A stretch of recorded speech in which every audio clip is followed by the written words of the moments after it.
걸프전 이후 미군은 GPS를 활용한 위성 유도 폭탄과 스텔스 폭격기 등을 조합함으로써 24시간 전천후 공격 체제를 확립하는 등 우주를 통해서 군사 작전을 발전시켜 왔다.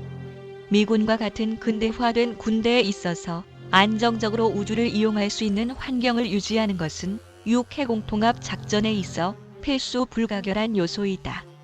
그러나 이는 우주 이용을 방해할 수 있다면 상대방 군대의 작전 행동을 효과적으로 방해할 수 있다는 것의 반증이기도 했다. 이를 눈여겨본 곳이 중국이다. 중국은 미군의 작전 행동을 방해하는 수단의 하나로 위성 무기의 개발에 주력했고 2007년에는 ASAT 미사일로 고도 약 850km 부근에서 노후한 자국의 기상위성을 파괴하는 실험을 하기에 이르렀다. 이 실험에 의해서 생긴 우주 쓰레기는 10만 개였다. 우주 공간에서 발생한 쓰레기는 지구의 인력에 이끌려 대기권에서 닿을 때까지 소멸되지 않고 그동안 우주 정거장이나 다른 위성에 위협이 된다. 미군은 중국의 ASAT 능력에 대한 경계를 하기 시작했다.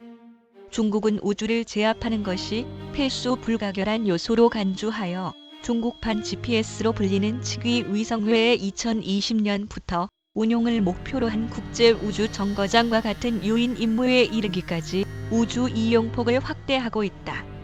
그러한 가운데 ASAT 미사일과 같은 물리적 파괴를 수반하는 공격 수단은 향후 중국 자신의 우주 이용에도 악영향을 가져올지도 모른다.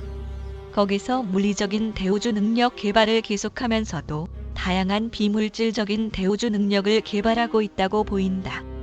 예를 들어 2006년에는 중국 상공을 통과한 미국 정찰 위성이 지상에서 레이저 조사를 받은 적이 있다.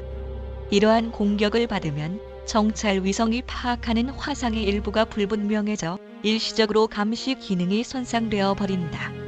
이러한 방해는 어떤 군사 작전의 동원 준비를 활성화시키고 있는 군사시설 주변에서의 모습을 은닉하는 경우 등에 효과적이다.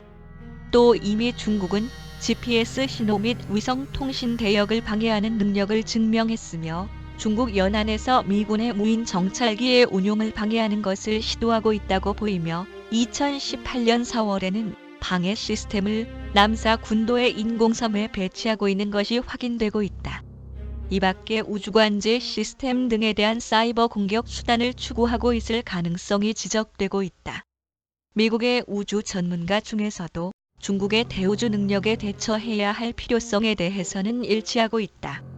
특히 비물질적인 대우주 능력에는 인간에게는 인식이 어렵다. 우연인지 고의인지를 실시간으로 판단하기 어렵다. 공격자를 특정하기 어려운 등의 특성이 있어 방해가 이루어졌을 경우에 정책 판단에 지연이 생기기 쉽다.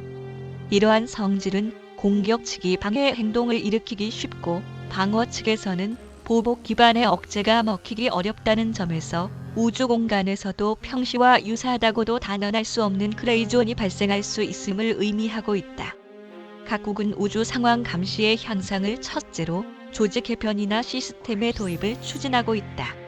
미국은 독자적인 SSA 능력 강화와 함께 영국이나 호주 등과 협력한 대응을 추진하고 있으며 또한 즉시 발사 능력 강화와 저비용화를 위한 국가와 민간의 연계도 강화하고 있다.